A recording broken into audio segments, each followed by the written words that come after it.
Mari kita akan bersama-sama mulai, kita akan berdoa. Materi kita ditaruh di YouTube sehingga nanti bisa dipakai, dimanfaatkan lagi ya. Mari kita akan bersama-sama merendahkan diri di hadapan Tuhan, supaya Tuhan memberkati kita.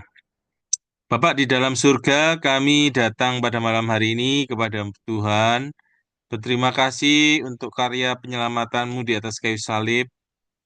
Terima kasih untuk pemeliharaan Tuhan, sehingga kami boleh dapat mengikuti materi ini, baik nanti melalui YouTube, rekan-rekan kami yang melihat melalui YouTube, ataupun kami saat ini melalui Zoom.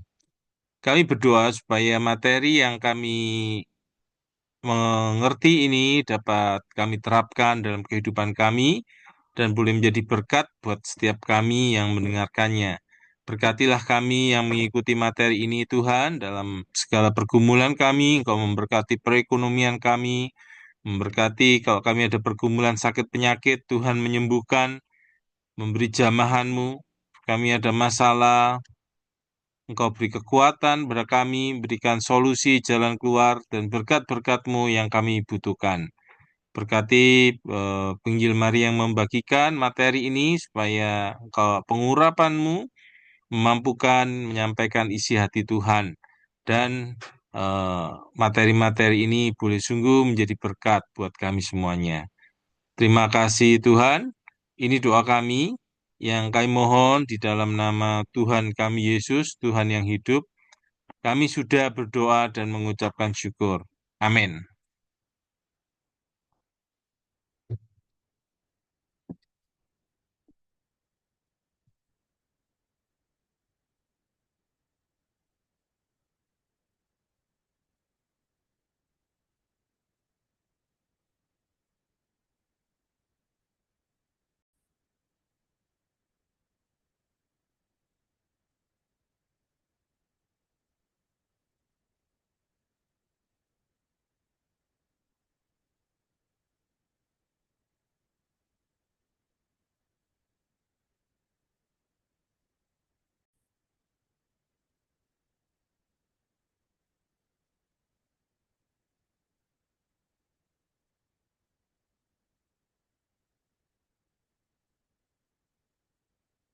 Selamat malam Bapak Ibu yang dikasihi Tuhan.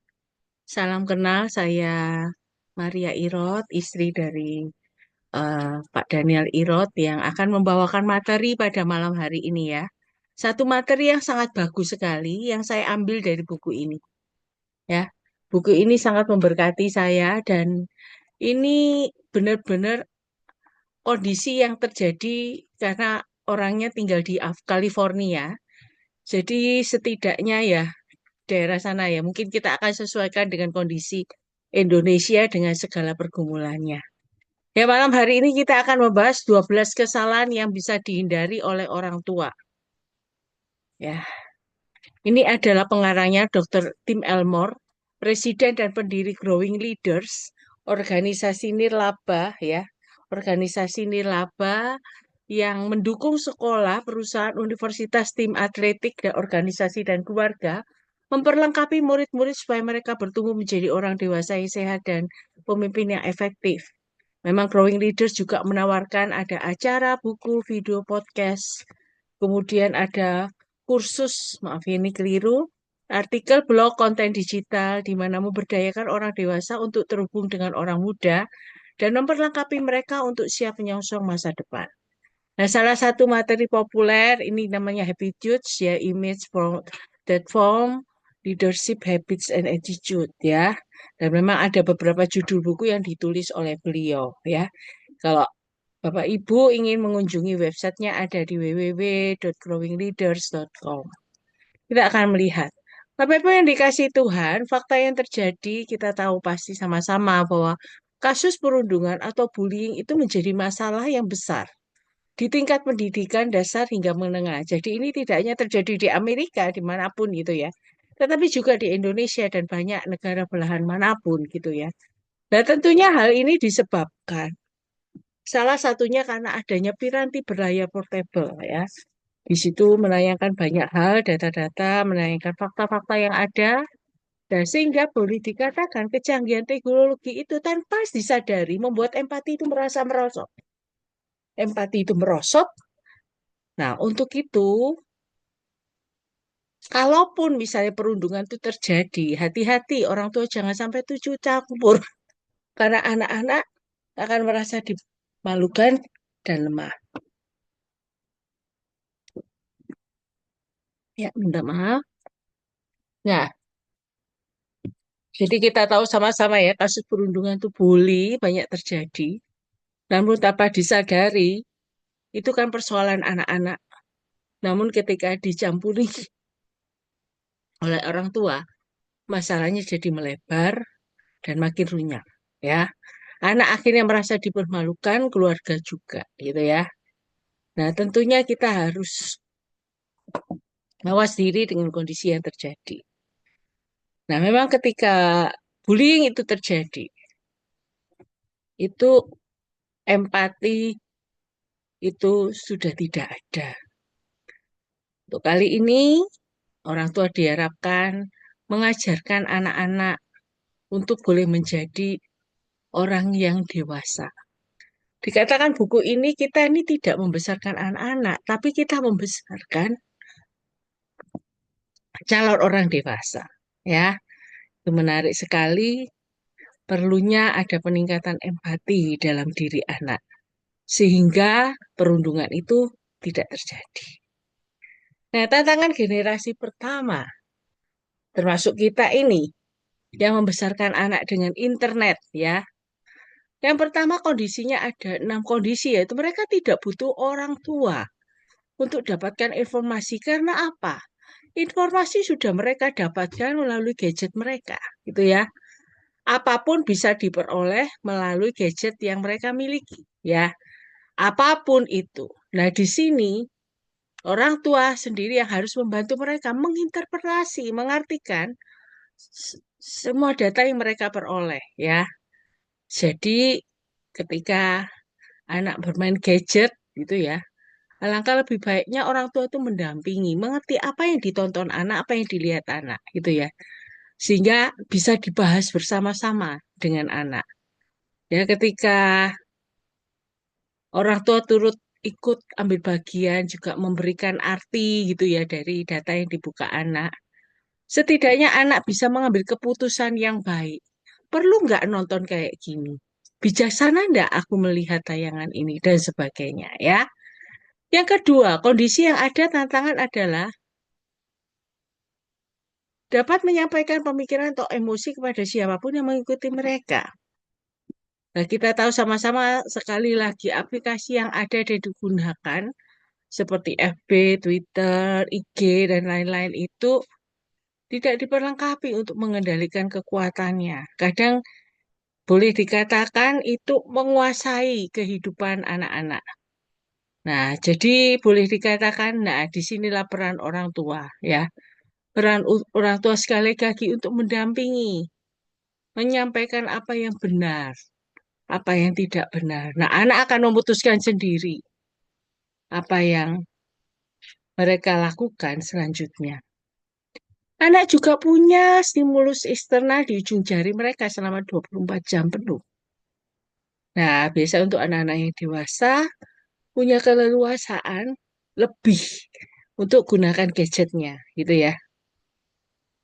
Sehingga tidak disadari dan melalui jari mereka ini, mereka bergantung pada sebuah layar yang ada kalanya bisa membuat mereka bosan, gitu ya.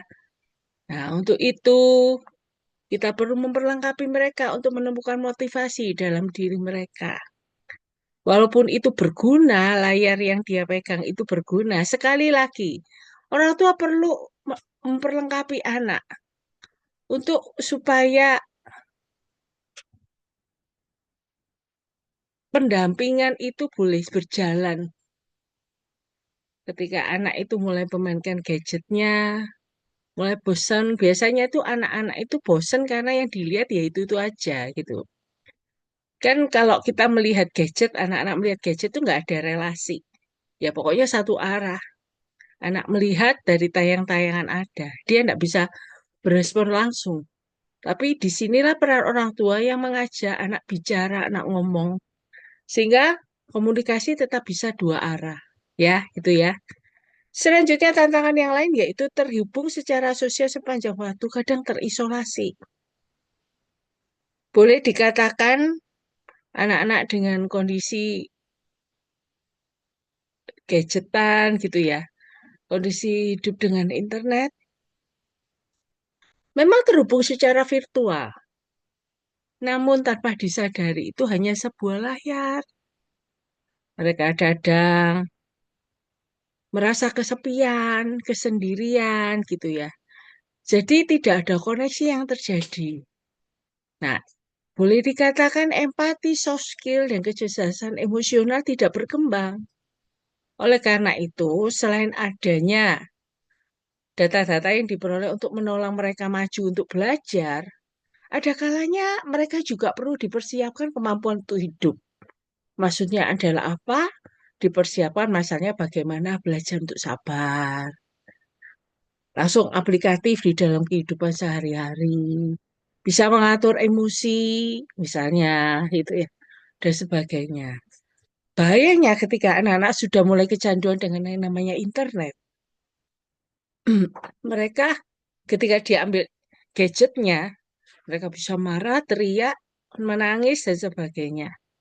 Nah, ini kadang disadari ya, itu kondisi yang tidak mudah. Namun inilah kondisi zaman ini. Ya, tentunya kalau kita membatasi, ada satu perkataan yang menarik, kita boleh membatasi anak tidak bermain gadget, tetapi kita harus menggantikan dengan aktivitas yang berguna, gitu ya, menggantikan gadget itu. Selanjutnya, tantangan yang lain ya, mereka akan belajar lebih banyak dari sebuah perangkat portable daripada dalam kelas. Memang betul. Tanpa disadari, perangkat portable itu menjadi kompas. Apa-apa tanya googling. Jarang sekali sekarang anak itu berani tanya sama orang tuanya. Karena dia merasa bahwa kadang orang tua bisa salah memberikan informasi. Gurunya bisa salah. Nah, mereka kadang itu memakai sekarang, apalagi ada ChatGPT gitu ya, AI gitu ya. Yang makin maju lagi gitu ya. Nah, disinilah kondisi yang ada. Kondisi tersebut memberikan panduan memang lebih dari diberikan guru mereka. Dalam hari ini, orang tua dibutuhkan untuk dapat menunjukkan arah aliran data itu. Terkadang bisa jadi tayangan data itu merusak, tidak akurat. Jadi gunakan sarana tersebut secara efektif. Anak-anak sekarang dengan begitu mudahnya bikin tugas sekolah dengan AI gitu ya. Nah, dalam hal ini boleh dikatakan kadang mematikan kreativitas anak dan daya juang anak. Anak tidak ingin mikir karena sudah ada semua, ditanyakan sudah bisa dijawab. Nah, dalam hal ini, kita sebagai orang tua perlu mengarahkan anak.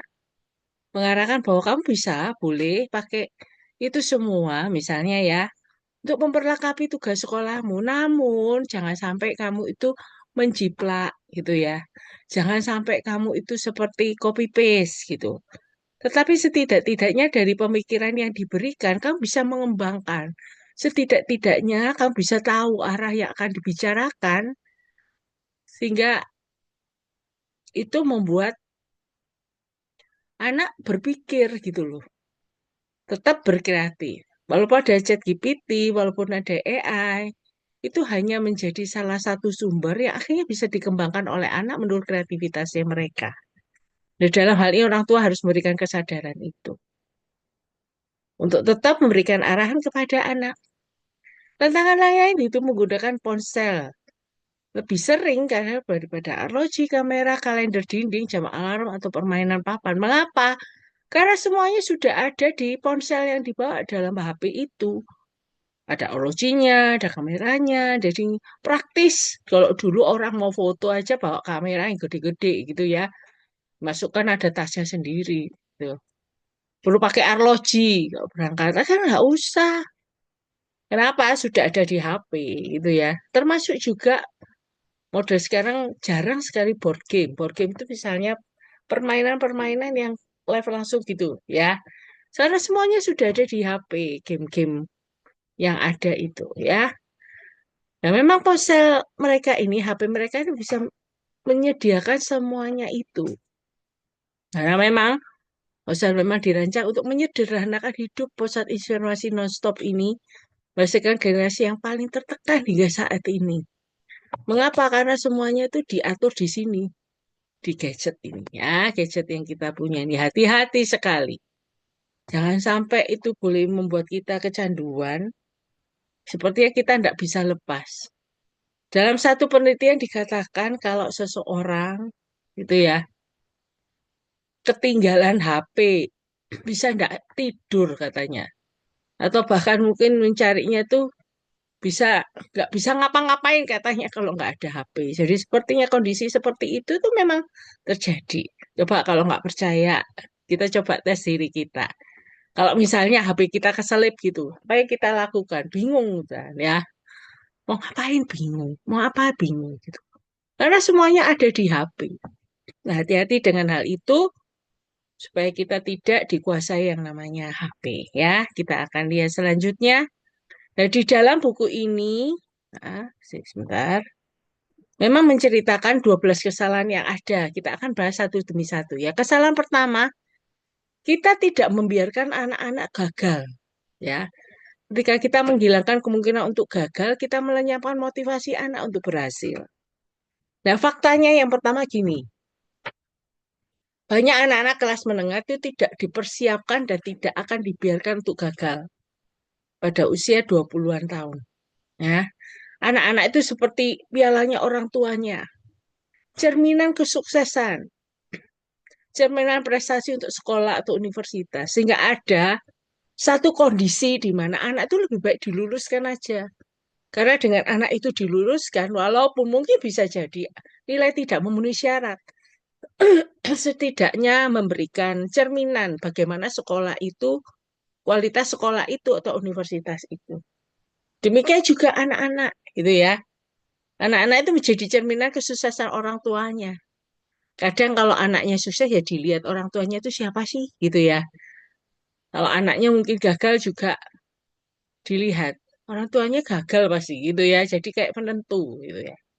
Bahkan di dalam tempat tertentu di luar negeri katanya, tidak boleh ada tinta merah. Katanya terlalu keras bagi murid ya.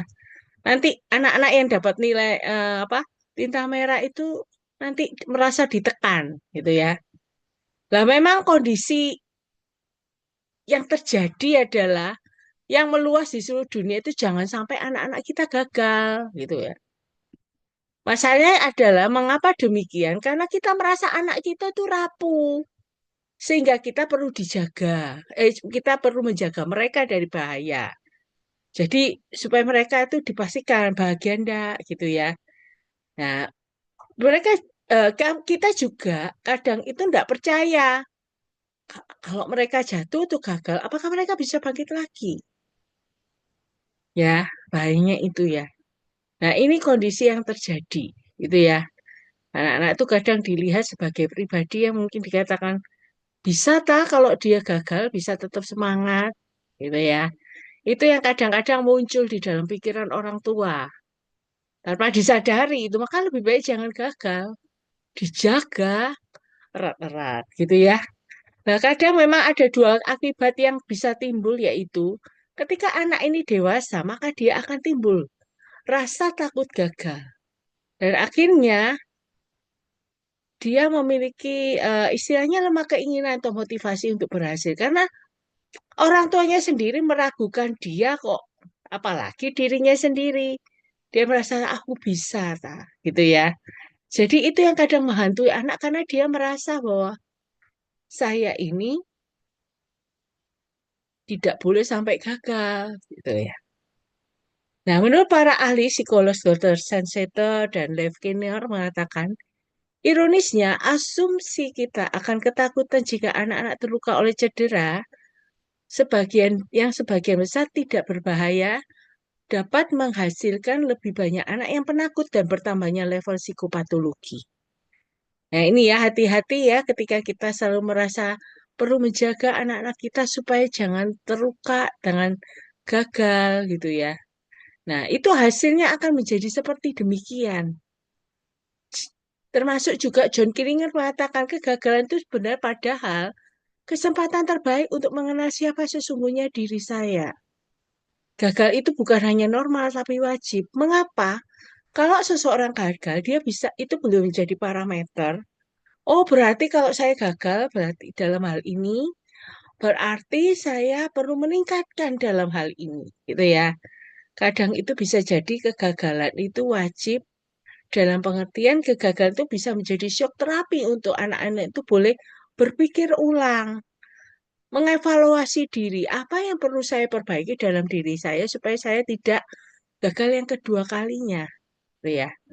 Nah, Dr. Joyce Borders mengatakan orang yang ingin sukses harus memandang kegagalan sebagai bagian yang sehat dan tidak terpisahkan dari proses menuju puncak. Orang mengatakan kalau mau menuju puncak itu harus gagal dulu katanya. Ya, misalnya dulu dikatakan kalau orang katanya eh, mau naik bisa naik sepeda itu ya harus jatuh dulu itu ya supaya nanti bisa lebih mahir sehingga dia bisa ngerti oh caranya gini. Jadi caranya ngeremnya kayak gini. Caranya misal mengayuhnya demikian. Mungkin kalau di jalan turun harus bagaimana, jalan naik harus bagaimana, gitu ya.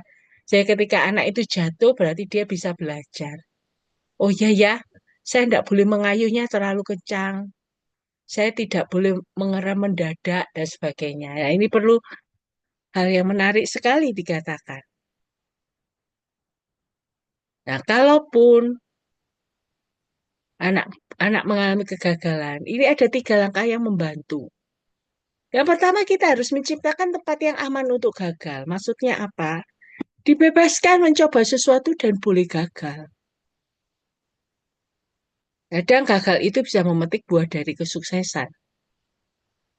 Kita tahu sama-sama banyak orang-orang terkenal yang justru mengalami banyak kegagalan, namun akhirnya mereka bangkit dan belajar mengulang dan mengulang. Termasuk Thomas Alva Edison gitu ya. Untuk menciptakan bohlam lampu itu sendiri, listrik itu sendiri akhirnya harus mengalami kegagalan demi kegagalan. Bahkan labnya sampai mengalami kebakaran besar. Bill Gates itu juga gitu. Mengalami yang namanya kegagalan. Banyak yang dia alami, namun akhirnya dia bisa menciptakan Microsoft. Ya, jadi itu kadangkala kita harus belajar untuk menerima yang namanya kegagalan. Termasuk memberi ruang kepada anak-anak kita untuk boleh gagal, gitu ya. Tapi bukan berarti begini, sudah kamu gagal aja, bukan begitu. Tapi yang penting anak-anak itu boleh dimotivasi untuk tetap memberi terbaik, usaha terbaik mereka. Namun kalaupun gagal, ya tidak apa-apa, gitu ya. Diberikan semangat lagi untuk maju. Selanjutnya yang kedua, kita harus membantu anak-anak melihat manfaat kegagalan. Kegagalan itu menciptakan daya lenting, resilience ya, daya lenting. Seperti kayak bola yang dipantulkan ke bawah. Daya lentingnya itu akan menjadi lebih tinggi. Menciptakan kemampuan yang lebih dipacu, di apa ya, di istilahnya dirangsang gitu ya, untuk punya daya lenting. Resilient, ada ketahanan gitu ya. Yang kedua mungkin manfaat kegagalan mewasa kita untuk mengevaluasi, seperti saya tadi bilang ya. Mengevaluasi untuk tidak mengulang kesalahan yang sama. Juga memotivasi untuk berprestasi lebih baik. Menjadi acuan gitu ya. Kalau gagal, oke, saya mau prestasi lebih baik lagi. Ayo evaluasi lagi. Kegagalan juga mendorong kreativitas dan penemuan. Nah, ini kita bisa ketahui ya dari orang-orang yang banyak penemu-penemu ya. Mereka akan mencoba, oh kalau begini gagal, oh kalau begini gagal, coba ini, dan sebagainya. Yang penting berani mencoba. Masalah nanti gagal itu urusan kemudian gitu ya. Kalaupun gagal kan bisa diulang. Nah itu ya. Jadi saya tuh prinsipnya demikian. Jadi kalau misalnya ada seorang anak gitu ya, ingin mencoba belajar naik sepeda. Kita tahu nih, dia pingin banget naik sepeda, pingin belajar. Oke, kita berikan kesempatan itu untuk mereka belajar naik sepeda, gitu ya. Belajar naik sepeda, mungkin pertama kali dipegangin gitu ya di belakangnya, di sadelnya. Lama-lama mulai pelan-pelan pelan dilepas. Mas, goyang lagi, dipegang lagi, gitu ya. Nah, ada kalanya itu suatu proses. Untuk akhirnya suatu saat ketika anak itu bisa menguasai keseimbangannya sudah oke, setidak-tidaknya akhirnya dia bisa naik sepeda, ya. Walaupun harus gagal dan jatuh, tidak berhenti sampai di situ, tapi terus belajar, ya. Kegagalan juga menumbuhkan kedewasaan.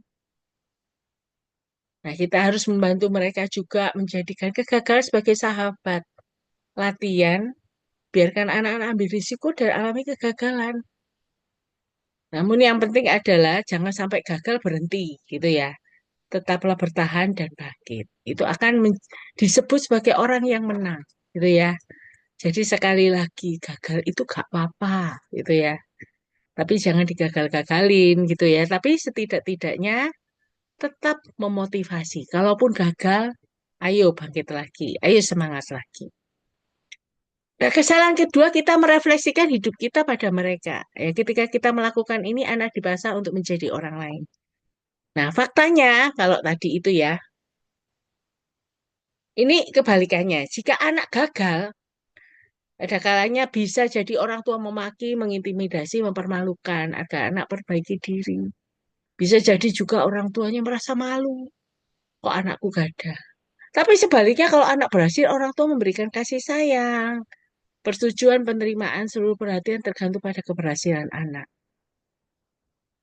Ya, nah kondisi yang demikian itu akhirnya membuat anak-anak itu belajar untuk terus-menerus ingin menyukakan hati orang tuanya. Ingin terus-menerus mendapat pengakuan dari orang tuanya. Karena sekali lagi, anak-anak itu refleksi diri orang tua. Nah, boleh dikatakan kadang kala tanpa disadari, anak-anak itu mewakili kesempatan kedua kita untuk bertindak benar.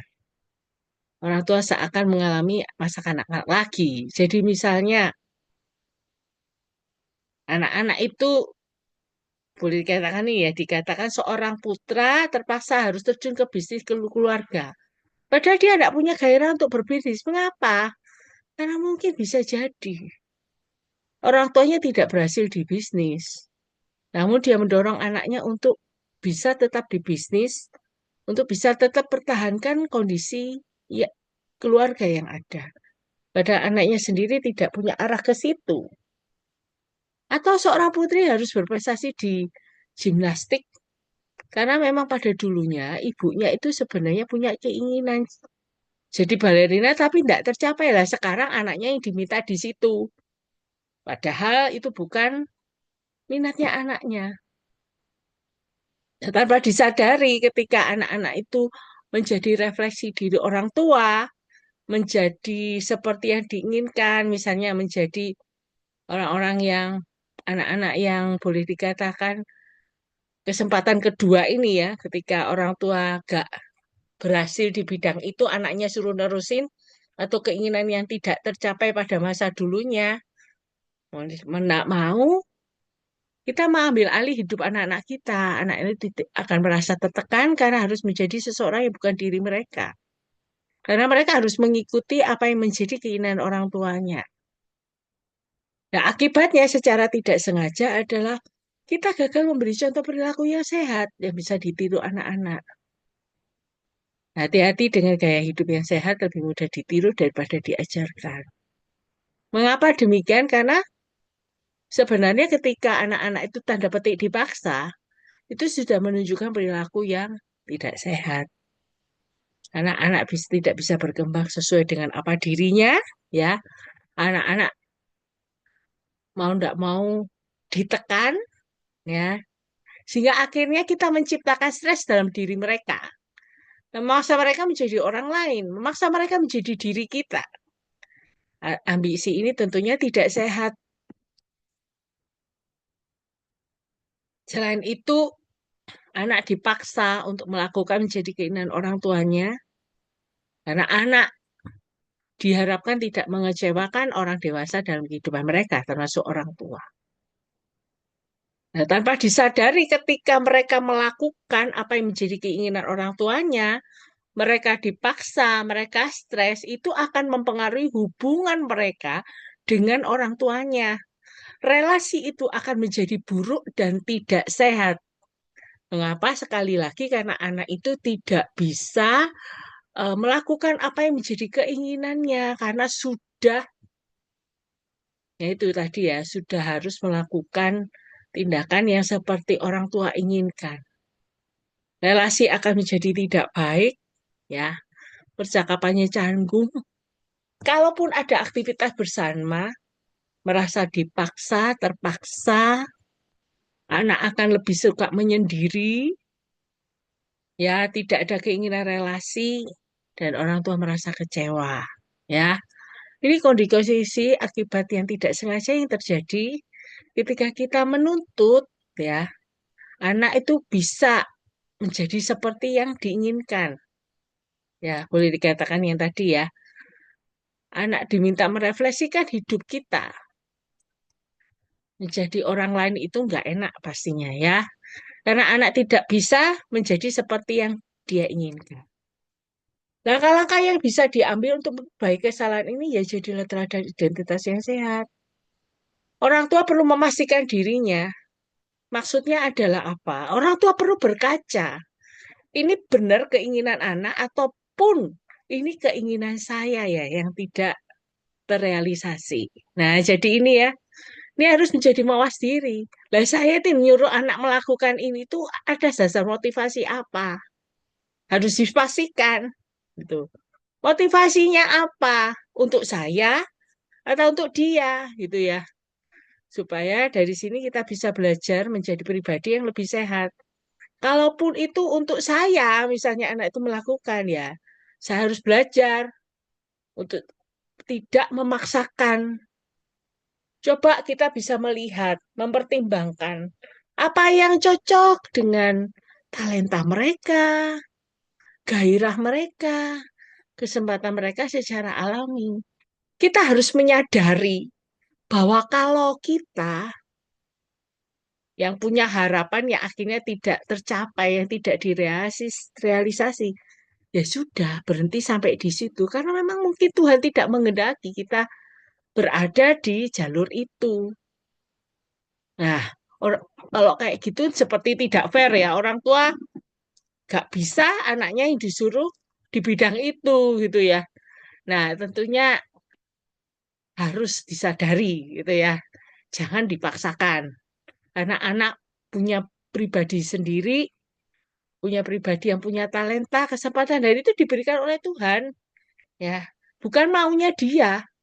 Tuhan berikan dia karunia di situ, talenta di situ, punya minat, ya sudah.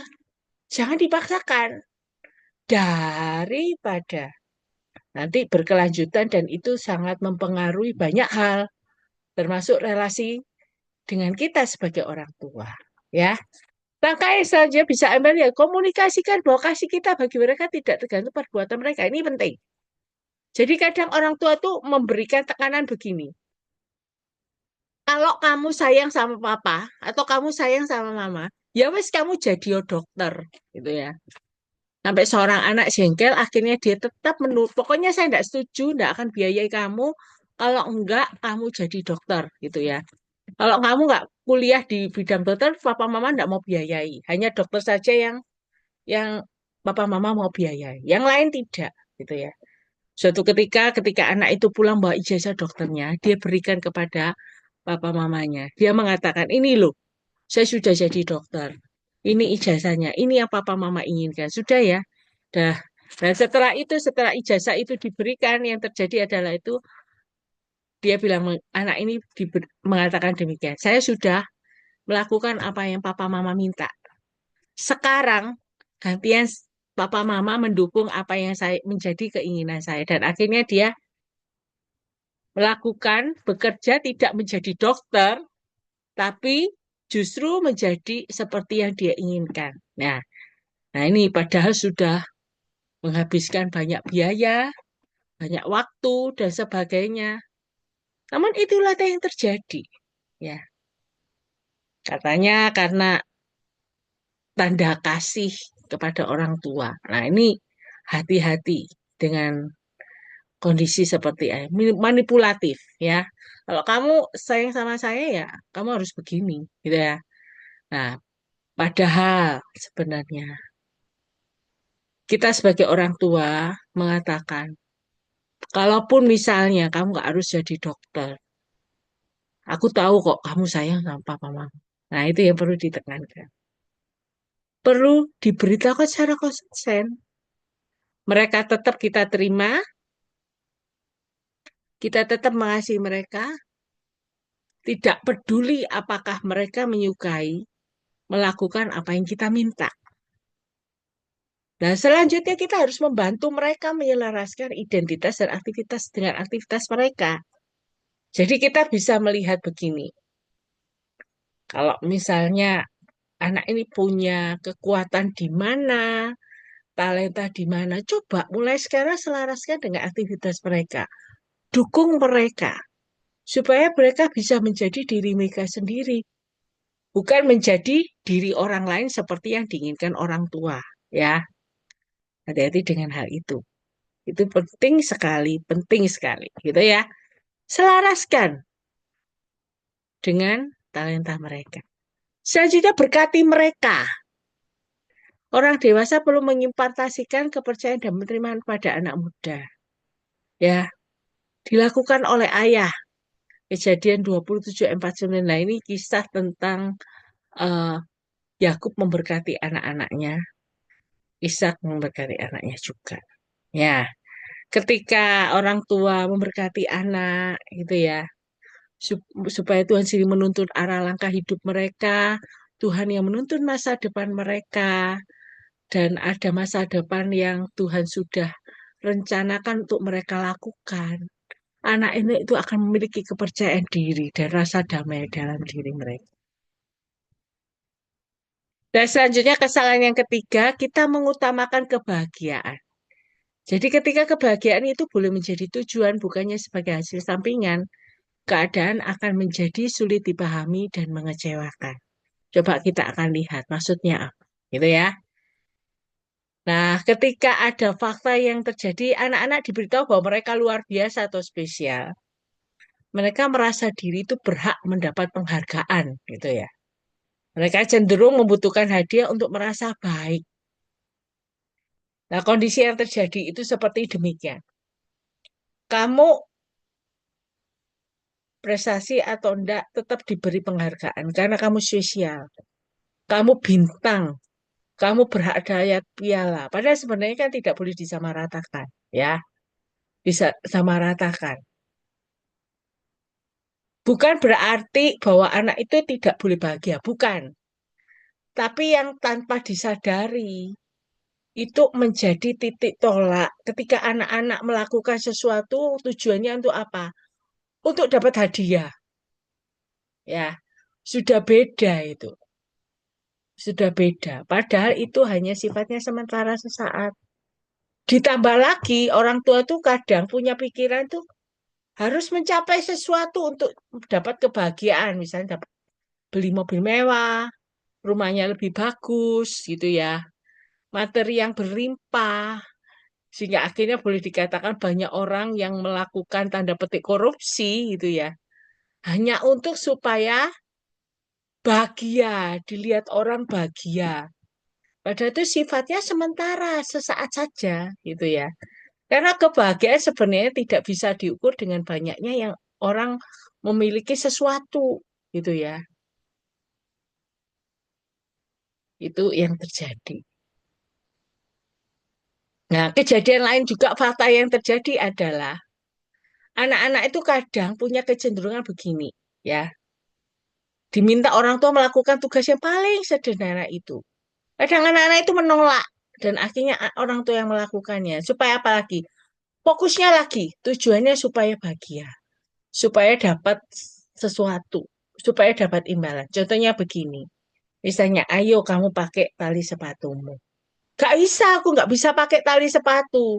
Mau nggak mau orang tuanya turun tangan daripada anak ini teriak-teriak gitu ya.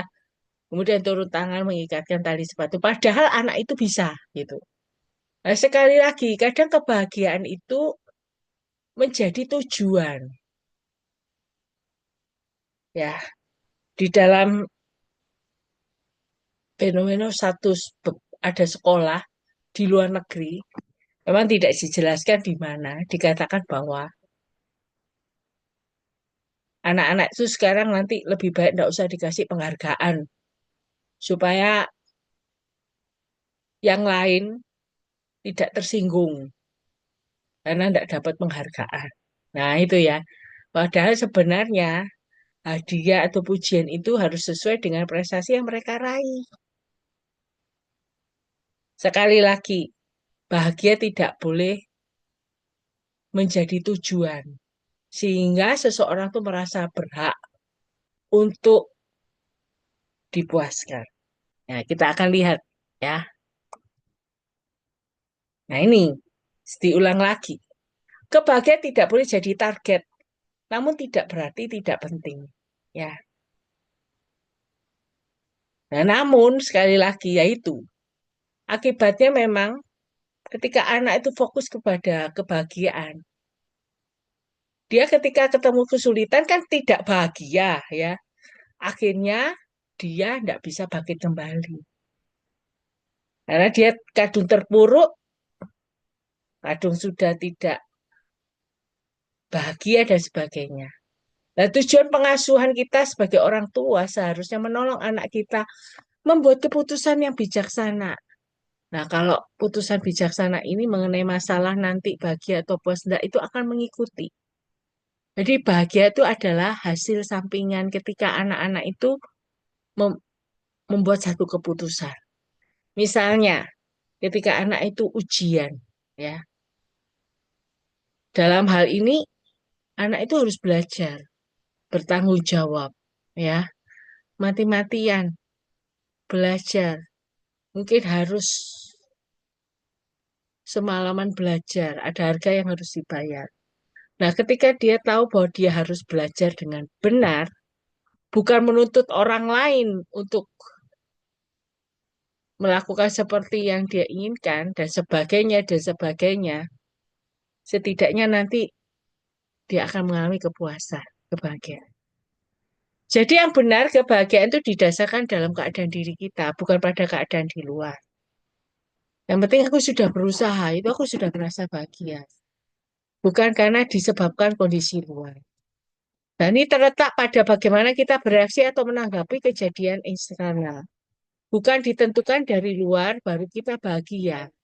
Namun dalam diri kita tetap bahagia apapun yang terjadi. Nah, ini ada beberapa ide utama untuk diikuti, ya. Kalau anak-anak itu perlu mendengar yang namanya kata perhatikan. Mereka perlu pemimpin yang menunjukkan kepada mereka cara hidup tanpa pamrih dan berkorban. Maksudnya adalah apa? Kadang anak menuntut supaya dibahagiakan, sehingga orang lain diminta mengikuti apa yang dia inginkan. Nah, ada kalanya dia tidak harus melihat terus tujuannya kepada diri sendiri, terhadap diri sendiri. Tapi kita, anak-anak perlu diberikan pengajaran hidup untuk orang lain, melayani orang lain. Nah, faktanya ketika kita hidup melayani orang lain itu akan ada kebahagiaan tersendiri. Ya, jadi anak perlu mendengar yang katanya perhatikan. Mereka juga perlu mendengar kata praktek. Nah, ya. Jadi mereka perlu bantuan untuk bersikap jika masa depan tidak terlalu menyenangkan, di mana mereka harus bekerja keras untuk sekian waktu, gitu ya. Nah, ini boleh prakteknya adalah apa? Sekali lagi, bahagia itu tidak jadi penentu. Misalnya, kalau nilainya bagus itu baru bahagia dari luar. Tapi dalam diri, ketika kita melakukan apa yang menjadi tanggung jawab kita, itu seharusnya kita sudah merasa bahagia. Karena apa? Karena kita sudah belajar semampu yang kita bisa. mengenai hasilnya nanti. Ya, itu ya. Namun boleh disadari kadang situasi itu tidak selalu menyenangkan. Untuk itu harus bekerja keras. Mereka perlu juga mendengar kata tidak, ya. Tidak. Dalam hal ini anak-anak itu butuh mentor, yaitu kita yang tidak selalu menyenangkan namun menghasilkan kasih dan penghargaan dari mereka di masa datang. Kadang mungkin sekarang orang tua harus menerapkan yang namanya disiplin supaya anak-anak itu punya hidup teratur. Mungkin orang tua ketika menerapkan disiplin atau orang tua tidak selalu memenuhi keinginan anak gitu ya. Mungkin bisa jadi orang tua dikatakan apa? Papa jahat, mama jahat. Gak apa-apa. Karena mereka suatu saat akan belajar bahwa itu penting buat hidup mereka. Tidak selalu orang lain yang bahagiakan dia. Tidak boleh nuntut orang lain bahagiakan dia. Karena suatu saat dia bisa belajar, ya, melihat bahwa papa mamaku itu tidak jahat kok. Justru papa mamaku itu mengasihi, gitu ya. Dan akhirnya anak bisa memberikan penghargaan kepada orang tua di masa yang akan datang. Mungkin saat ini belum merasakannya anak-anak itu, tapi suatu saat. Maka dari itu, mereka juga perlu mendengar kata tunggu. Nah, ini sekali-sekali yang penting. Anak-anak itu perlu belajar menghargai, menunggu sesuatu yang mereka inginkan dan menunda kepuasan. Jadi mereka ingin sesuatu, ya sudah berjuang dulu. Kadang ketika anak saya ingin sesuatu barang yang agak lumayan harganya, kami bilang gini, ya sudah, kamu sebenarnya kami orang tua bisa membelikan langsung pada saat itu juga. Namun kadang-kalanya kami belajar untuk membuat anak-anak tidak harus langsung dipenuhi keinginannya, tapi yang perlu dilakukan adalah tunggu dulu. Uang jajanmu itu sudah kumpul dulu ndak? Kumpulin uang jajanmu, nanti setelah ngumpul baru kamu beli. Nah, gitu ya. Itu menjadi latihan hidup sebagai orang dewasa karena tidak selalu yang kita inginkan itu datang sekejap, ya. Ada kalanya itu perlu tunggu, waktunya belum nyampe. Ya sudah, jalani, tunggu, sabar. Nah, ini ya. Latihan hidup jadi orang dewasa perlu sabar. Ya. Nah, ini melatih anak-anak seperti itu ya. Keinginan tidak selalu harus dituruti saat cucu juga. Perlu tunggu. Mereka juga perlu mendengar kata melayani. Fokusnya tidak harus diri sendiri terus, diri sendiri terus, diri sendiri. Tapi ada kalanya anak juga perlu belajar untuk apa? Memberi diri mereka. Tidak selalu menuntut terus. Ada kalanya mereka tidak perlu diberikan fasilitas. Nah, itu kalau misalnya ekstrim banget gitu ya. Karena kondisi saat ini tidak selalu yang namanya fasilitas itu menjadi penentu juga. Kadang mendidik kita untuk boleh dikatakan obsesinya untuk diri, diri dan kesalahan yang keempat yaitu kita tidak konsisten. Maaf ya, permisi. Ketika kita tidak konsisten, kita mengirimkan sinyal yang campur aduk dan melahirkan rasa tidak aman serta instabilitas dalam diri anak-anak.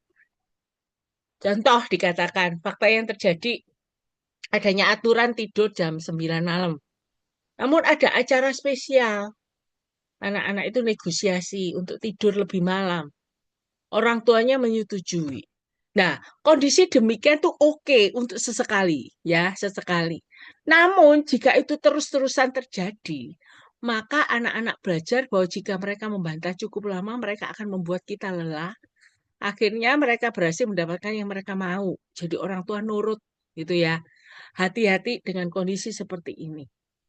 Kadang anak-anak merajuk sehingga membuat orang tua akhirnya menuruti. Contohnya misalnya seperti ini. Kita kadang ketemu di mall-mall, ya, di mall kadang Ada anak itu minta suatu barang, sampai akhirnya karena tidak dibelikan, dia tuh bisa bergulung-gulung di lantai gitu sambil teriak-teriak, histeris gitu. Dengan harapan, kalau saya teriak gini, orang tua saya pasti membeli. Ya, mengapa dia bisa begitu? Karena itu kebiasaan yang dia lakukan mungkin di rumah. Nah, kalau dia lakukan di depan umum kan orang tuanya malu, itu ya. Dan akhirnya orang tuanya menuruti. Ya. Nah, ini bahayanya kita akhirnya disetir oleh anak. Nah, hal ini bisa terjadi karena tidak adanya konsisten. Kalau enggak, ya enggak. Kondisi yang terjadi lainnya, misalnya anak ingin ini beli sesuatu atau pergi sesuatu tempat. Ke mamanya izin, ternyata enggak boleh. Tapi ketika ketemu papahnya izin, papanya bilang boleh. Nah, enggak sama kan? Nah, itu hati-hati. Jadi ada baiknya orang tua belajar konsisten. Dalam hal ini rundingan dulu, jangan sampai punya pendapat yang berbeda.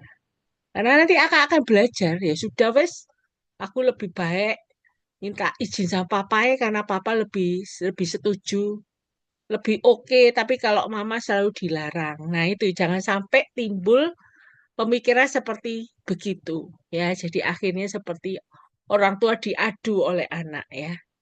Nah, ini kondisinya karena mungkin orang tua tidak konsisten. Nah, ketika tidak konsisten sampai anak-anak bisa bingung. Pemikirannya terombang-ambing kacau. Mereka mikir lah, ini katanya dikasih aturan gini lah, kok dilanggar. Kadang anak-anak juga begitu ya, tidak konsisten. Yang namanya misalnya jam 8 semua nggak boleh pakai gadget.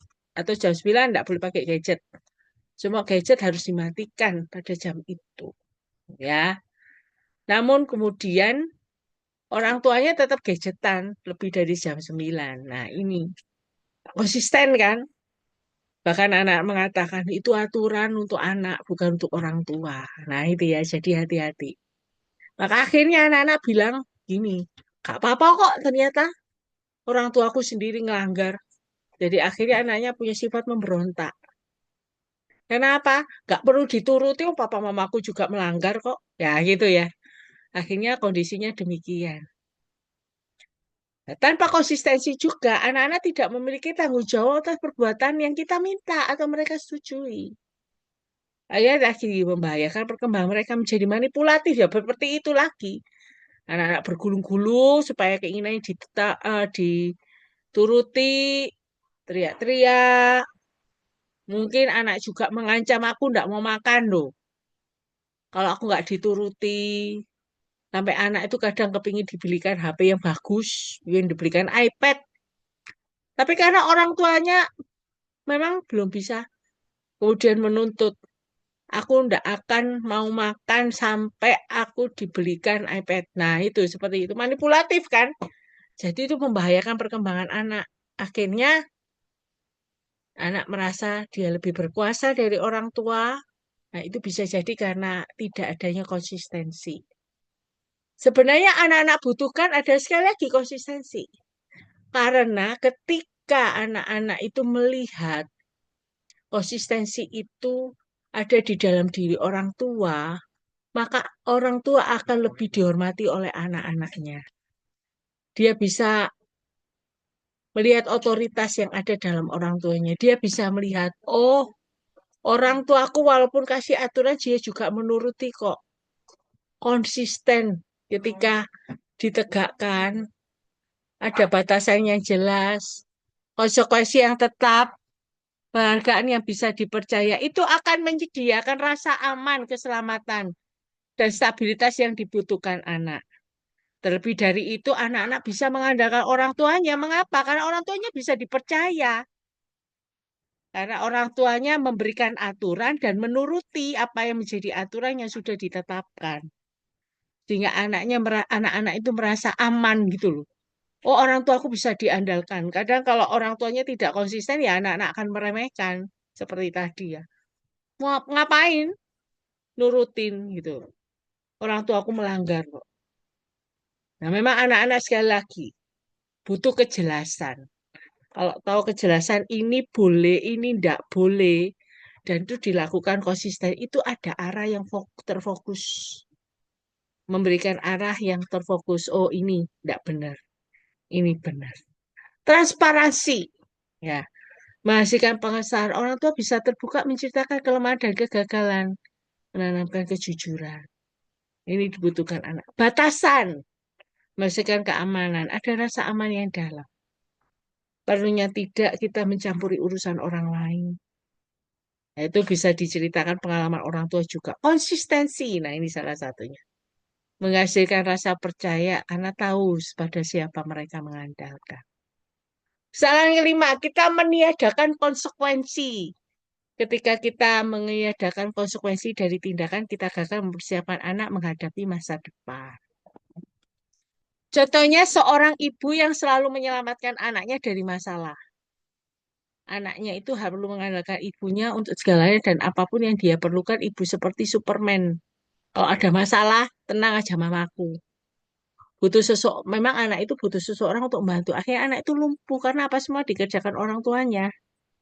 Jadi ketika boleh dikatakan ada peristiwa diceritakan bahwa anak itu punya mendapat nilai karya ilmiah yang jelek. Yang terjadi adalah apa? Orang tuanya itu datang ke sekolah. Nah, ternyata memang anaknya itu bolak-balik eh,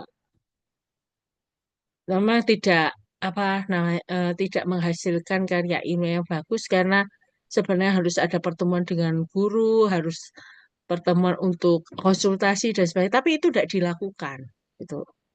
Dan akhirnya ibunya yang maju, ketemu orang pada sekolah, kok anak saya kok nilainya jelek kayak gini, gitu ya. Nah itu boleh dikatakan mamanya jadi tameng. Ada masalah apapun mamanya yang maju. Ada apa-apa, mamanya maju. Nah, gitu ya. Hati-hati dengan ini. Nah, kadang orang tua itu mengapa mengadakan konsekuensi? Karena tidak ingin anaknya menderita. Ya. Nah, bahayanya ketika ini anak-anaknya dibiarkan tidak bisa terima konsekuensi, akhirnya konsekuensinya akan lebih berat ketika dewasa. Dikatakan juga orang tua ingin menghindari kerugian. Anak-anak ini butuh diberdayakan untuk pecahkan masalah sendiri. Jangan orang tua yang memecahkan masalah anak. Itu tidak akan menyelesaikan semuanya. Orang tua meniadakan konsekuensi alasannya karena supaya lebih mudah. Daripada anak bereaksi negatif, orang tua akhirnya menyerah, dan akhirnya orang tua yang turun tangan. Nah, ini ya. Nah, kita padahal satu sisi kita ingin anak-anak punya gambar diri yang baik. Nah, belajarnya harus lewat tantangan dan kesulitan. Tantangan kesulitan itu yang dihadapi itu ya anaknya sendiri. Kalau apa-apa kesulitan yang nangani orang tua. Nah, anak ini bagaimana sudah bertumbuh dewasa. Kadang alasan lain ya, meniadakan konsekuensi. Kita ingin membuat anak-anak mengasihi kita. Karena apa? Orang tuanya boleh menjadi pelindung mereka. Dan terakhir yaitu alasan orang tua meniadakan konsekuensi karena kita ingin memegang kendali. Padahal lupa bahwa semua di dunia ini tidak semua bisa dikendalikan. Nah, akibat yang terjadi ketika konsekuensi itu ditiadakan, anak tidak diberikan kesempatan untuk menerima konsekuensi atas perbuatan yang dia buat. Anak akan tidak bertanggung jawab atas hidup mereka. Mereka akan belajar menyalahkan orang lain karena seperti mamaku. Yang salah gurunya, bukan saya. Saya nggak perlu belajar, yang penting nilai saya bagus. Kalaupun nilai saya jelek, yang salah gurunya. Gurunya kasih soal mungkin terlalu sulit, sehingga nggak bisa diterima, dikerjakan anaknya. Anak-anak itu juga akan malas. Ketika mereka besar, etos kerjanya jelek, dan mungkin juga punya tingkat kreativitas yang rendah karena tidak terbiasa menghadapi seorang diri. Dikatakan di sini menariknya adalah ibu ini kan seorang ibu dikatakan diceritakan bukan berarti seluruh ibu jelek ya. Tapi diceritakan dari buku ini, anaknya kan sampai eh, wawancara diterima di satu pekerjaan. Anaknya itu tidak sendirian, tapi mamanya juga ikut diwawancara gitu sih. Anaknya ikut-ikutan gitu loh. Anaknya tahunya kan diwawancara untuk tugas tertentu gitu ya, untuk jabatan tertentu.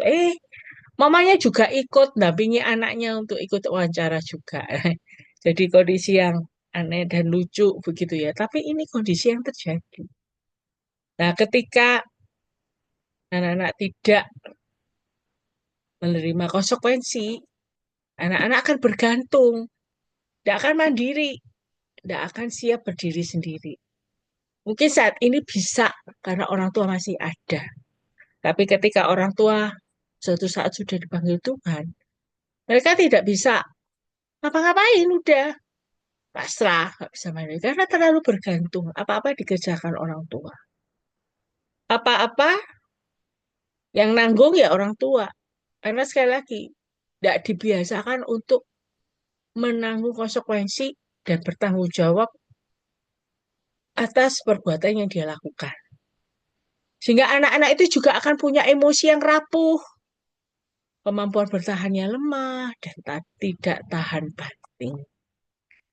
Nah, yang bisa kita lakukan ya, izinkan mereka bergumul.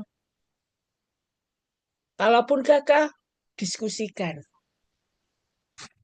Tunjukkan kegagalan bukan akhir, namun kesempatan mencoba kembali. Ceritakan juga bahwa orang tua pernah gagal, pernah bergumul sesuatu. Nah, itu menciptakan suasana bisa tertawa bersama. Dan jangan harapkan para guru menjadi pengasuh anak kita. Orang tua di sekolah kadang titip ke gurunya, mintanya diistimewakan bos kecil gitu ya, apa-apa. Sehingga sepertinya guru itu pengasuh babysitternya anak kita. Hati-hati dengan hal itu. Nah, kadang kita juga perlu membantu anak-anak mengenali apa sih yang ingin kamu capai. Bantu buat rencana bersama mereka. Bukan kita yang turut campur. Tapi kita sama-sama berdiskusi, ngomong dengan anak. Tetapkan penghargaan yang butuh kerja keras dan kemajuan jika mereka berhasil. Nah, ketika dia sudah mulai belajar untuk bisa terima konsekuensi yang ada, untuk bisa memutuskan, tidak selalu kita yang ambil keputusan buat mereka. Berikan penghargaan ketika mereka berhasil. Ada kalanya kita juga perlu diskusikan maksud kita melakukan ini buat dia apa. Nah ini ya kuasai ya ngomongnya ya. Jadi nggak memaksa. Mama itu kepingin kayak gini itu maksudnya ini loh. Tujuannya ini loh. Hanya gitu aja. Jangan membuat itu harus anak menuruti. Hati-hati. Sampaikan kasih dan kepercayaan kita pada mereka apapun yang terjadi. Ini harus menjadi fondasi yang kuat. Kasih dan kepercayaan. Nah biasanya orang tua yang tidak mau anak terima konsekuensi itu adalah karena tidak percaya sama anaknya. Nah, kali ini kita harus belajar membuat mereka berani terima apapun yang terjadi. Papa Mama tetap percaya dan mengasihi. Berhenti buat alasan, karena mereka perlu belajar mengakui kesalahan. Kalau misalnya nilai pun jelek, akui. Ajak anak-anak itu mengakui yang salah tidak, bukan gurumu. Jangan gurumu yang terus dijadikan sumber salahnya. Bisa jadi anak kita sendiri yang belajarnya tidak sungguh-sungguh dan banyak. Oke, kita langsung ya. Kesalahan yang keenam. Kita berbohong tentang potensi mereka dan tidak mengembangkan potensi sejati mereka. Nah, ketika kita membelokkan kenyataan, kecewaan akan muncul sebagai akibat dari mimpi yang tidak sesuai dengan bakat anak. Apa maksudnya? Kita melihat studi terbaru bahwa pujian dan peneguhan orang tua yang dilebih-lebihkan dan tidak sesuai kenyataan itu punya efek yang bahaya. Jadi kadang itu ada orang tua bilang ya, kamu ini pinter loh ya, kamu ini istimewa loh ya, kamu ini gini, gini, gini. Kamu luar biasa loh, boleh. Tapi kadang itu terus diucapkan, dilebih-lebihkan gitu ya. Padang itu tidak sesuai dengan realita yang ada. Nah, itu bahayanya. Wah, anaknya tidak seperti kayak gitu kok. Bahaya sekali. Nah, alasan kadang orang tua melakukannya karena orang tua sendiri merasa tidak aman. Tujuannya apa? Supaya anak-anak suka sama dia. Kalau anak dipuji, siapa yang nggak suka? Gitu ya. Alasan orang tua yaitu, kalau aku ngomong yang benar itu butuh waktu dan usaha. Lebih baik aku berdusta aja, bohong, karena nggak mau repot. Nggak mau repot, gitu ya. Karena akan perlu jelaskan ke anak maksudnya apa. Kebenaran dapat menyakitkan, memutarbalikkan fakta atas dasar kedamaian dan kerukunan. Mengorbankan kebenaran menghilangkan sakit secara sementara. Menghadapi kebenaran itu membuat kita bertanggung jawab. Bisa menyalahkan orang lain untuk sesuatu itu kita enggan akui.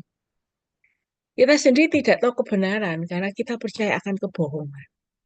Jadi ini alasan terjadi. Nah, biasanya anak-anak akan mengalami depresi dan kecemasan.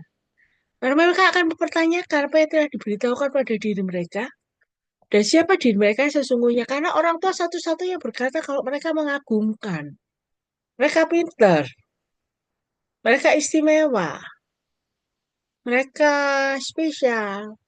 Maksudnya mereka itu istilahnya kayak kumlot gitu loh, punya prestasi tinggi.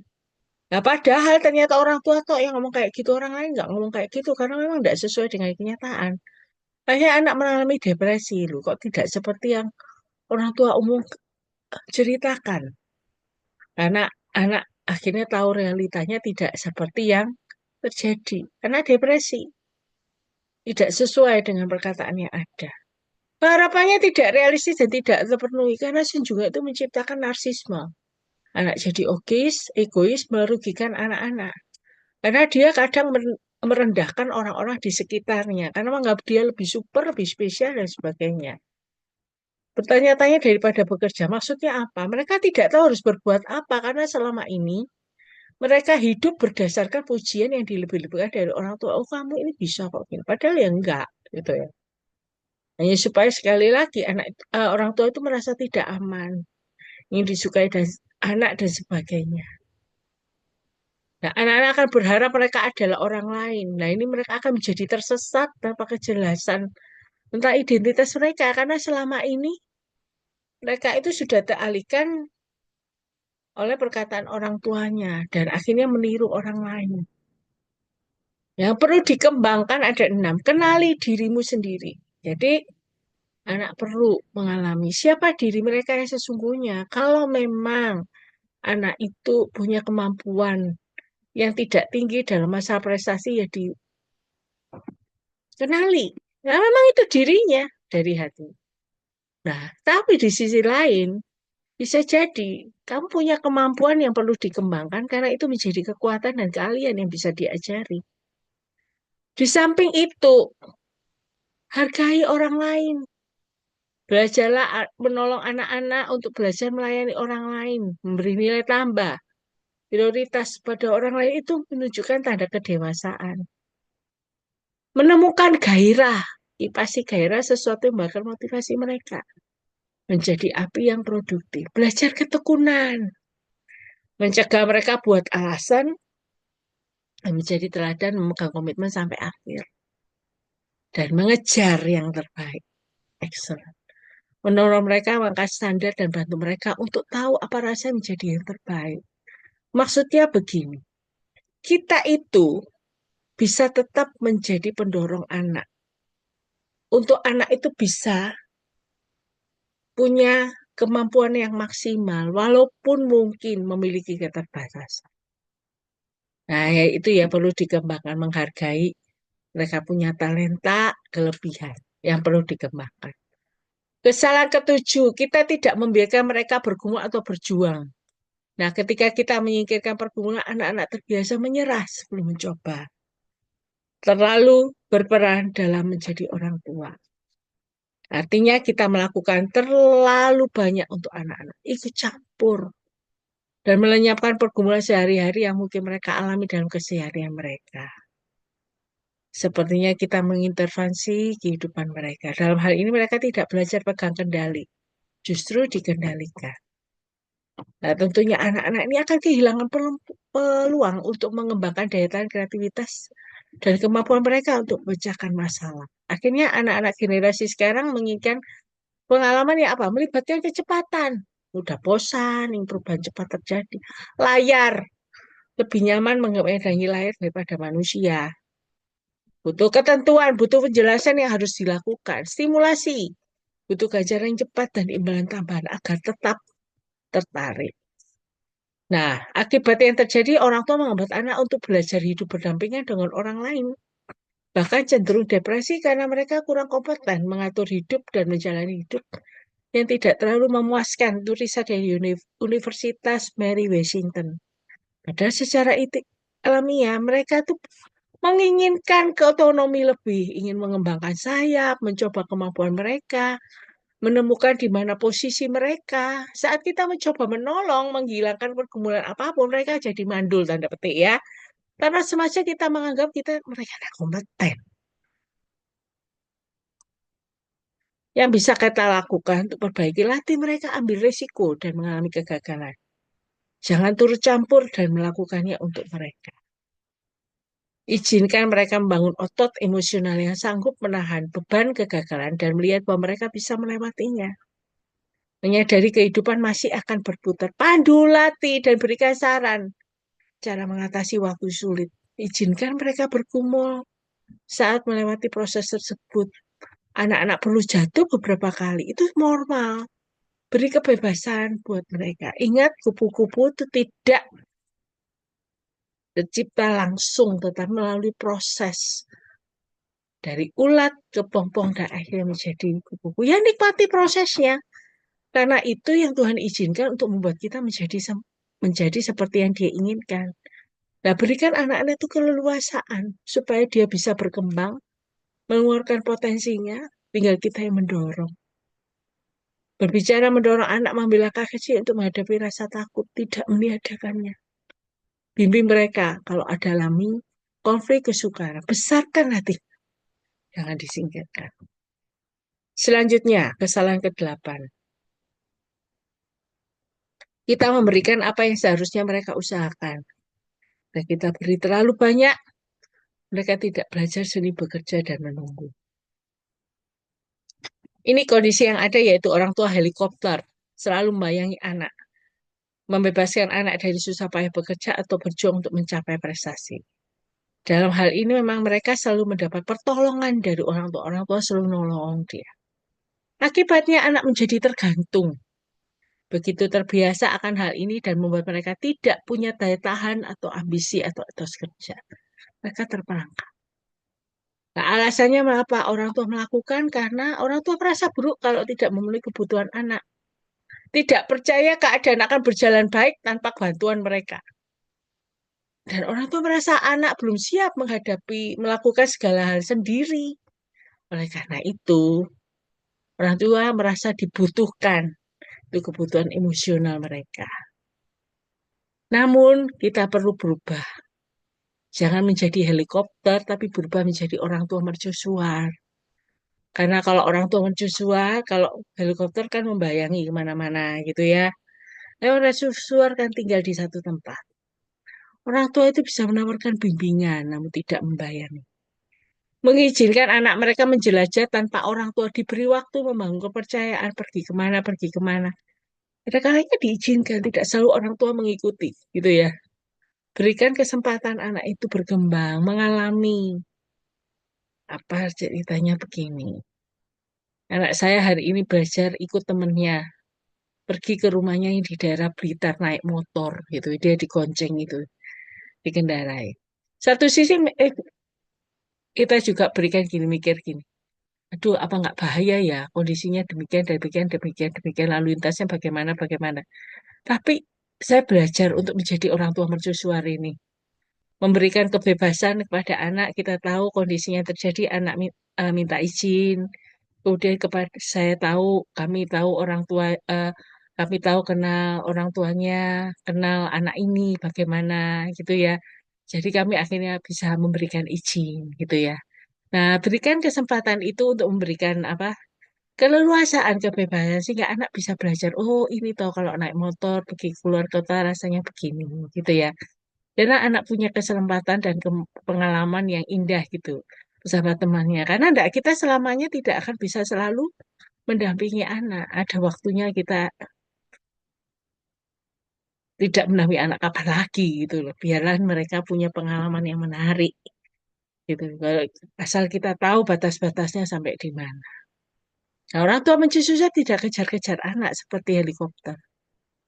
Memberitahu anak di mana posisi mereka dan memberikan panduan kepada anak. Jadi, dan mercusuar itu memberikan sinar ya, untuk menerangi kapal-kapal yang lagi mendekat, mungkin di pelabuhan atau di mana. Ketika itu bersinar, dia bisa menunjukkan terangnya, memberikan panduan, bimbingan buat anak. Yang bisa kita lakukan untuk memperbaiki yaitu kembangkan hubungan, mulai dekati anak. Mulai percakapan, beritahu mereka kalau kita peduli. Dapatkan hak untuk didengar, mendengarkan dan bersikap sama seperti kita tuntut mereka. Komunikasikan kepercayaan. Kita perlu yakinkan mereka bahwa kita mendorong mereka kalau kita percaya mereka punya potensi untuk berhasil. Katakan itu. Percaya kamu bisa melakukannya. Ajar dan pimpin sebagai seorang mentor, ya. Jadi tidak menggurui tapi mentor, pendamping di mana anak-anak butuh dukungan, kepercayaan dan motivasi dan rasa. Singkirkan rasa takut gagal. Nyatakan secara jelas kegagalan bukanlah akhir atau fatal, tapi cara semua orang belajar dan bertumbuh. Tantang mereka dengan tugas yang berat, mendukung dan percaya anak-anak bisa melakukan. Yang kesembilan, kita memuji hal yang keliru. Nah, ketika kita memuji penampilan atau kecerdasan anak, alih-alih bergerak karakter mereka, nilai mereka akan belokkan kenyataan. Kekecewaan akan muncul sebagai akibat dari mimpi yang tidak sesuai dengan bakat anak. Nah, setiap anak butuh dukungan dan semangat. Kita pun juga demikian. Seperti oksigen bagi jiwa. Ya, terkadang dukungan semangatnya terlalu banyak.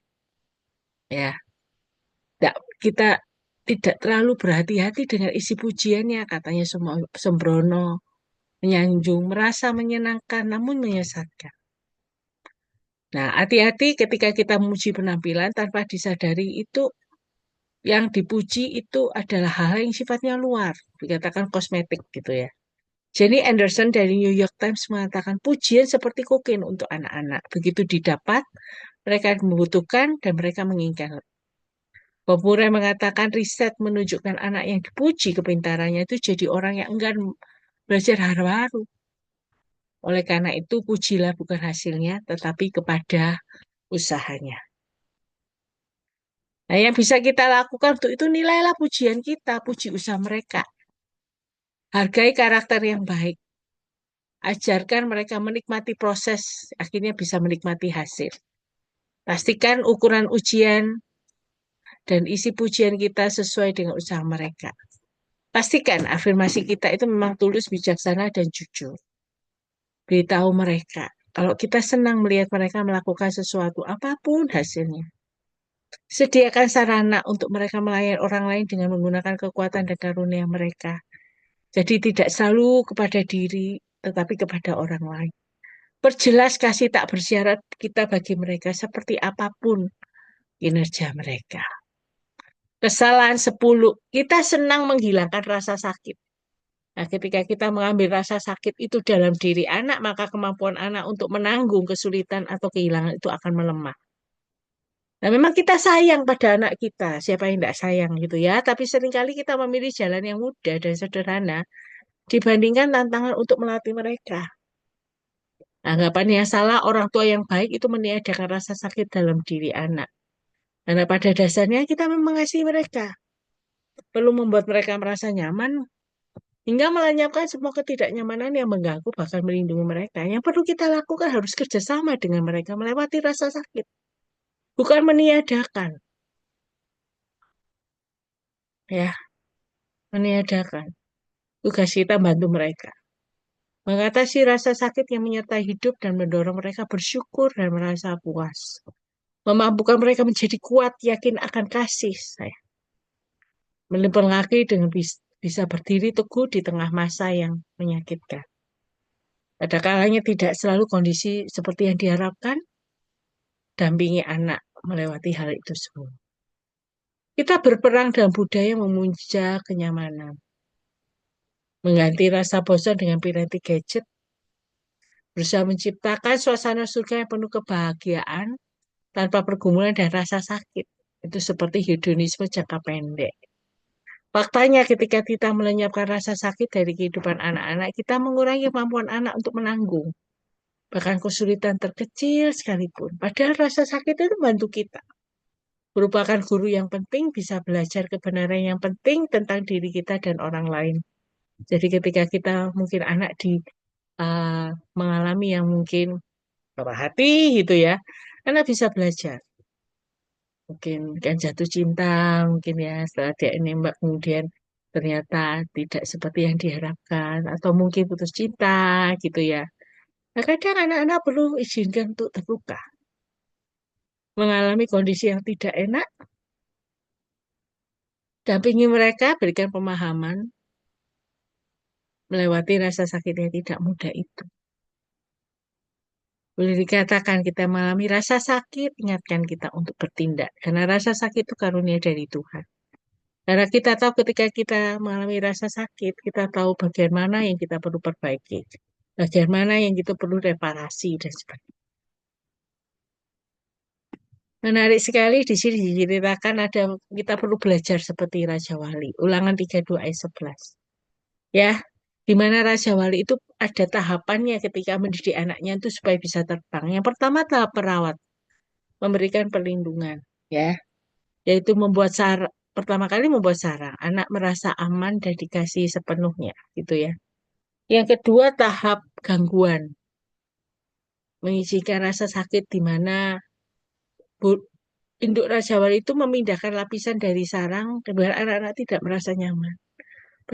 Pesannya adalah apa? Saatnya anak-anak itu bertumbuh dan jangan terus beristirahat di sarang.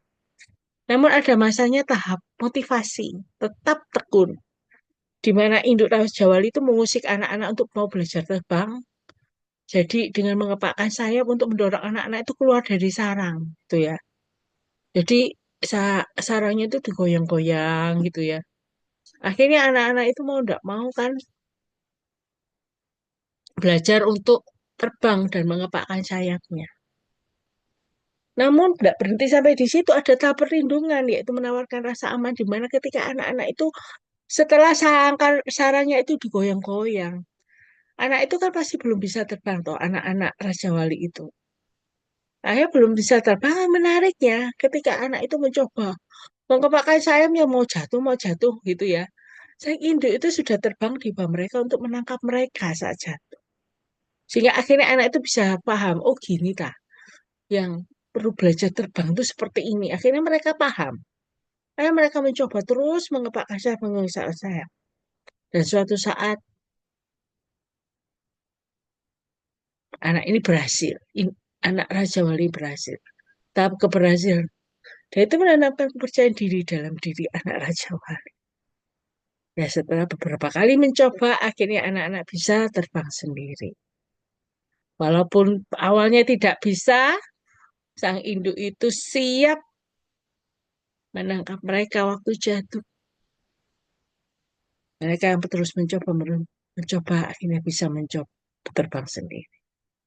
Kesalahan 11 kita melakukannya bagi mereka. Ketika kita melakukan banyak hal untuk anak-anak, mereka menjadi malas, tidak termotivasi untuk bertemu dan lumpuh. Ada satu fenomena, generasi orang tua baru yang sayang anak-anaknya dan tidak ingin anaknya menderita karena banyaknya tugas yang melelahkan yang diberikan guru di sekolah. Maka cara terbaik untuk membebaskan anak dari pekerjaan rumah yang membosankan itu adalah dengan mengerjakan tugas. tugas sekolahnya itu, tugas sekolah anaknya. Nah, latar belakangnya seperti begini. Nah, generasi kakek nenek mereka itu seringkali absen secara emosional, fisik karena sisi bukan pekerjaan. Maka ketika anaknya ini sekarang menjadi orang tua, mereka ingin mengubah keadaan tidak supaya anaknya ini mengalami seperti yang dia alami. Karena orang tuanya itu absen secara emosional. Akhirnya yang dilakukan orang tua ini, dia ingin mengubah keadaan, dia melakukan begitu banyak bagi anak ini termasuk menjadi tanggung jawab secara berlebihan titik ekstrim lainnya. Sehingga menghalangi anak-anak ini belajar hal yang penting dalam hidup. Sehingga itu menimbulkan apa? Akibat yang terjadi anak jadi malas dan tidak termotivasi. Karena ada yang selalu menjaga mereka. Hilang motivasi diri sendiri untuk maju. Karena tugas-tugas sekolah yang ngerjain mamanya, orang tuanya. Akibatnya juga dunia di sekitar mereka tidak menerima apa yang bisa mereka berikan karena tidak siap hidup mandiri. Masalah tidak bisa diselesaikan karena selalu diselesaikan orang tuanya. Akhirnya yang menjadi parah ada anak-anak jadi lumpuh dan tidak dapat mencapai potensi mereka. Maksudnya untuk memudahkan anak akhirnya jadi menyesal. Inilah konsekuensi terberat. Hidup itu sama seperti belajar berenang katanya.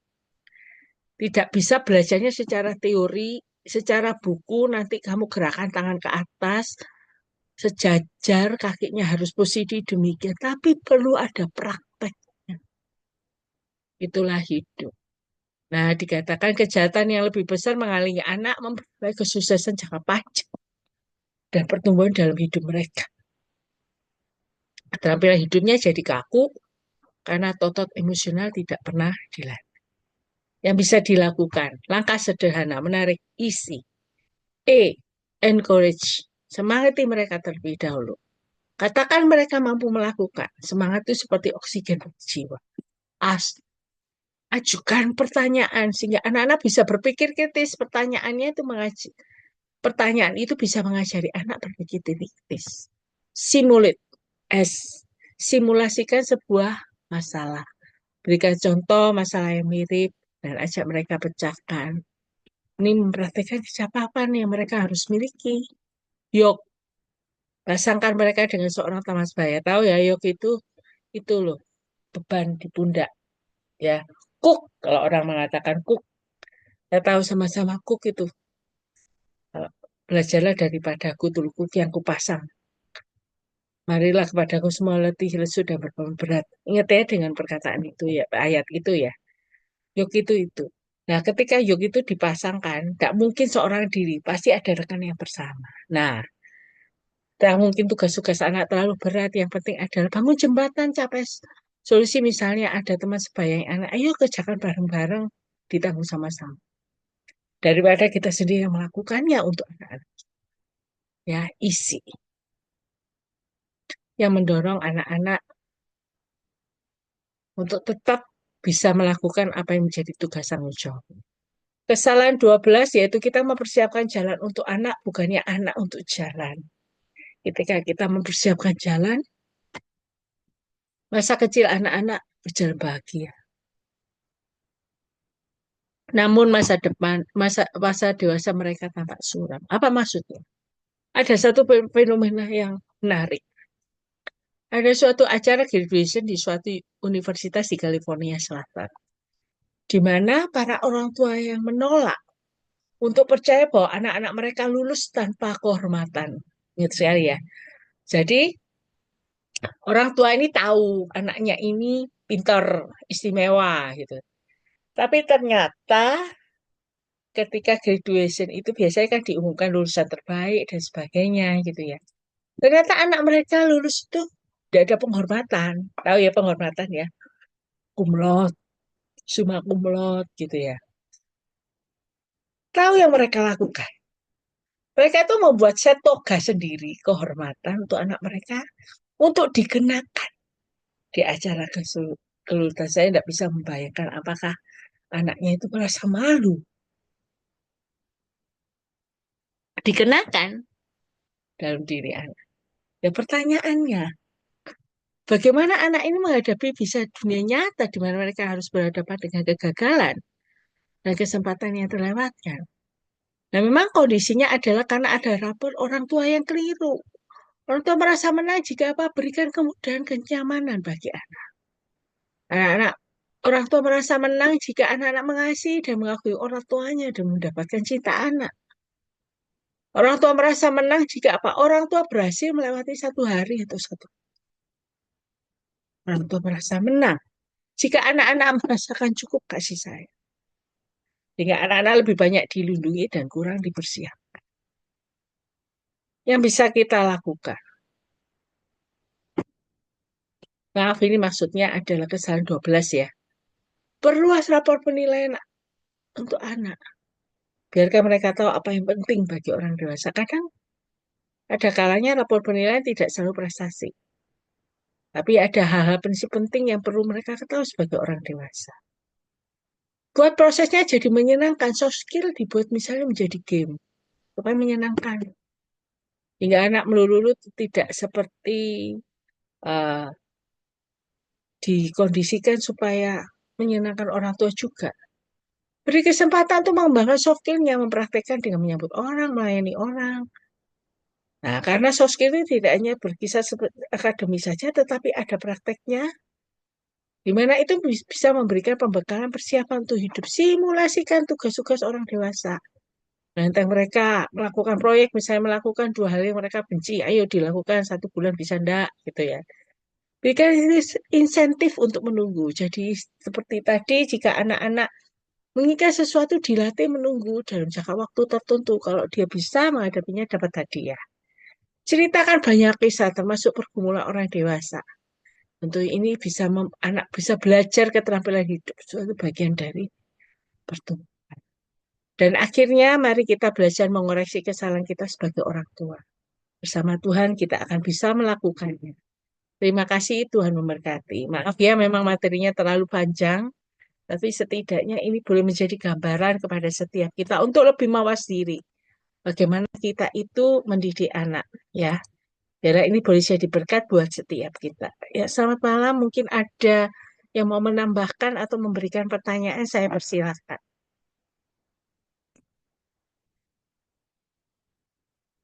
Nanti jika Bapak Ibu ingin mendapatkan filenya, yaitu berupa PPT, ya, Bisa bisa tuliskan tuliskan di chat, kolom chat, ya. nomor HP-nya. Nomor HP-nya nanti akan kami kirim secara Japri, gitu ya. Mungkin ada yang mau memberikan pertanyaan atau menanyakan Menambahi sesuatu atau menambahkan, kita belajar satu dengan yang lain. Saya persilahkan.